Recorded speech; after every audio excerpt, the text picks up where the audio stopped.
अऊज़ु बिल्लाहि मिनश्शैतानिर्रजीम। अस्सलाम वालेकुम dear students, welcome to this YouTube channel accounting की दुनिया।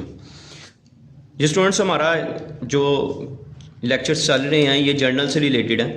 सुहेल अफजल साहब की बुक से चैप्टर नंबर 4 है, आईकॉम पार्ट 1 की बुक का। तो इसका आज हमने क्वेश्चन नंबर भी 4 ही करना है। तो क्वेश्चन को हम स्टार्ट करते हैं। वो स्टूडेंट्स जो फर्स्ट टाइम ये लेक्चर देख रहे हैं, तो लास्ट वीडियोस हम प्रीवियस क्वेश्चन कर चुके हैं। एक इंट्रोडक्शन वीडियो थी, काइंडली उसको भी देख लीजिएगा, आपके लिए आसानी हो जाएगी। और चैनल को जिन्होंने अभी तक सब्सक्राइब नहीं किया, सब्सक्राइब कर लें ताकि रेगुलर बेस पे आपको जो वीडियोस अपलोड हो रही हैं उसकी नोटिफिकेशन आप तक पहुंचते रहें। तो क्वेश्चन नंबर 4 स्टूडेंट स्टार्ट करने जा रहे हैं। बहुत सिंपल सा क्वेश्चन है। कहता है स्टार्टेड बिजनेस विद कैश। कारोबार शुरू किया है किसके साथ? कैश के साथ। मैं पहले भी लेक्चर्स में बता चुका हूँ कि जो चीज़ कारोबार में इन्वेस्ट होती है, ये जैसे कैश कारोबार में आ रहा है तो इसका मतलब है हमारे एसेट्स में इंक्रीज़ आ रहा है, तो कैश तो डेबिट हो गया।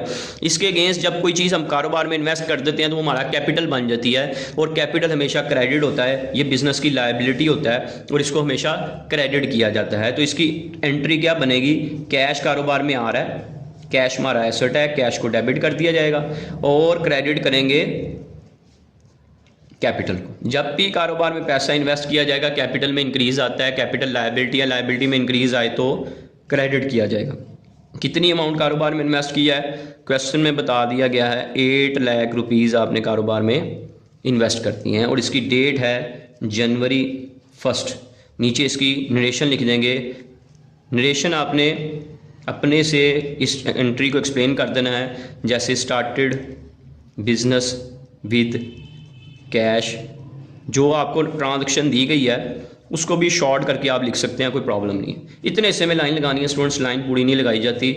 नेक्स्ट ट्रांजैक्शन डेट 4 की है, जो कि हमें कही गई है परचेज गुड्स फॉर कैश। जब परचेज गुड्स का वर्ड यूज़ करता है तो हम इसको परचेज के नाम से लिखते हैं, ठीक है, क्योंकि गुड्स कोई अकाउंट नहीं है। परचेज हमारा एक्सपेंस होता है, इसको एक्सपेंस के नाम से यानी कि परचेज के नाम से हम रिकॉर्ड करेंगे। कैश हमसे आउट हो रहा है, मैं चीज़ पहले भी बता चुका हूँ। कैश जब हमारे पास इन होता है तो उसको डेबिट किया जाता है, कैश आउट होता है तो उसको क्रेडिट कर दिया जाता है। तो स्टूडेंट इसकी एंट्री क्या बनेगी? परचेज हमारा एक्सपेंस है, परचेज को डेबिट कर दिया जाएगा। इसके अगेंस्ट कैश हमसे जा रहा है, कैश आउट हो रहा है, कैश को क्रेडिट कर दिया जाएगा। कितने की परचेज हमने की है? 2 लाख रुपीज़ की। और इसके नीचे इसी तरह नरेशन लिख देंगे, goods purchase for cash.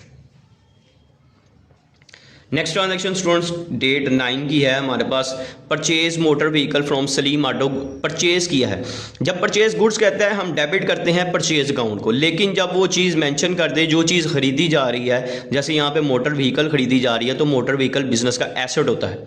From Salim auto, Salim auto से ली दिया। यहाँ पर ये नहीं बताया कि ट्रांजैक्शन कैश पे है, सलीम ऑटो का नाम दे दिया। हम ये कंसीडर करेंगे ये ट्रांजैक्शन क्रेडिट पर है, उधार पर है, तो कैश नहीं जा रहा यहाँ पे। जैसे पहली एंट्री में कैश आउट हो रहा था, लेकिन इस एंट्री में कैश आउट नहीं हो रहा, लेकिन जिसको पैसे देने हैं उसका हम नाम क्रेडिट करेंगे क्योंकि वो हमारी लायबिलिटी बन जाएगा। हम परचेज क्या कर रहे हैं? मोटर व्हीकल, ये हमारा एसेट है इसलिए इसको डेबिट कर दिया जाएगा, एसेट्स में इंक्रीज आ रहा है। और क्रेडिट किया जाएगा क्रेडिटर को, जिसका नाम क्या है? सलीम ऑटो। ये हमारी लायबिलिटी है, इसको पैसे देने हैं सलीम ऑटोज अकाउंट। इससे हमने जी मोटर व्हीकल खरीदी है 3 लाख रुपीज़ की। इसके नीचे नरेशन लिख देंगे, परचेज मोटर व्हीकल, ठीक है। आगे फ्रॉम सलीम ऑटो भी आप लिख सकते हैं, कोई प्रॉब्लम नहीं। नेक्स्ट जी 14 डेट की एंट्री है। सोल गुड्स टू हबीब। हबीब कुछ गुड्स सेल किए हैं at least price less trade discount 5%। Student ये ट्रेड डिस्काउंट क्या होता है? ऐसा डिस्काउंट जो ट्रांजैक्शन करते वक्त यानी कि लेन देन करते वक्त ही फाइनलाइज कर लिया जाता है, डिसाइड कर लिया जाता है, इसको ट्रेड डिस्काउंट कहते हैं। याद रखिएगा इस ट्रेड डिस्काउंट की रिकॉर्डिंग नहीं की जाती, इसको सिर्फ अमाउंट में से माइनस कर दिया जाता है। इसकी अब कैसे हम इसको करेंगे ये देखिएगा। सेल कर रहे हैं, सेल्स हमारी इनकम है, सेल को क्रेडिट कर देंगे। किसको सेल कर रहे हैं? हबीब को। कैश पे नहीं कर रहे, क्रेडिट पर कर रहे हैं, तो यहाँ पर मैं लिखूँगा हबीब। डेबिट क्यों किया जा रहा है? क्योंकि इससे पैसे हमने अभी रिसीव करने हैं, इसलिए इसको डेबिट कर देंगे, क्रेडिट करेंगे सेल्स अकाउंट।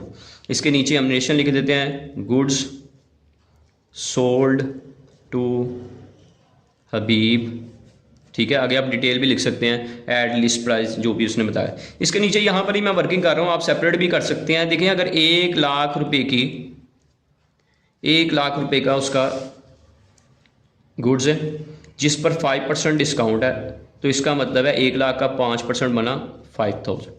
तो 1 लाख में से इस डिस्काउंट को माइनस कर देंगे, तो इसका मतलब है हमने गुड्स कितने की सेल की है, 95,000 की। तो हमें इस ट्रांजैक्शन को सिर्फ कितने से लिखना होगा, 95,000 से। 1 लाख लिखने की ज़रूरत नहीं है, क्योंकि हबीब से अब कितने पैसे हमने लेने हैं, सिर्फ 95,000 ही लेना है। तो हमें ये लिखने की ज़रूरत नहीं है कि 1 लाख की चीज़ें थी, 5,000 डिस्काउंट दिया, 95,000 लेना है। हम सिर्फ ये लिखेंगे कि हमने उससे 95,000 रुपीज़ लेने हैं। ट्रेड डिस्काउंट को रिकॉर्ड नहीं किया जाता, याद रखिएगा। नेक्स्ट हमारे पास है 20 डेट की transaction last. Paid travelling expense की एंट्री हर क्वेश्चन में आ रही है, मैं बार बार बता चुका हूँ। जब भी एक्सपेंस पे किया जाता है तो कैश क्रेडिट होता है। अगर बैंक के थ्रू कर रहे हैं, चेक के थ्रू कर रहे हैं, तो बैंक क्रेडिट हो जाता है, लेकिन यहाँ पर कैश पे कर रहे हैं, कैश क्रेडिट हो जाएगा। और डेबिट किसको करेंगे, एक्सपेंस का नाम डेबिट हो जाएगा।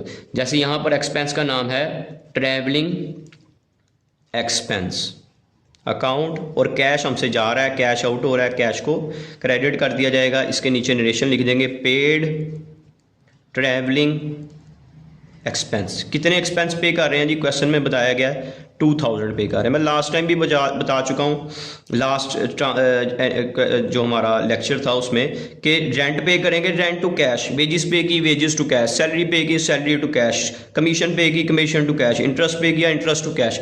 जो भी एक्सपेंस होगा उसका नाम डेबिट कर देंगे, और क्रेडिट किसको किया जाएगा, कैश को क्रेडिट कर दिया जाएगा। ले स्टूडेंट्स, ये हमारा आज का लेक्चर कंप्लीट हो गया। इंशाल्लाह नेक्स्ट लेक्चर में आपसे मुलाकात होगी। क्वेश्चन नंबर 4 आज अब किया है, नेक्स्ट हम इंशाल्लाह क्वेश्चन नंबर 5 करेंगे बहुत जल्द, उसकी भी वीडियो अपलोड कर दी जाएगी। वो स्टूडेंट जिन्होंने लेक्चर को अभी तक चैनल को सब्सक्राइब नहीं किया, चैनल को सब्सक्राइब कर दें ताकि आने वाले तमाम लेक्चर्स आप तक पहुँचते रहें। इंशाल्लाह नेक्स्ट लेक्चर में मुलाकात होगी स्टूडेंट्स, तब तक के लिए अल्लाह हाफिज़।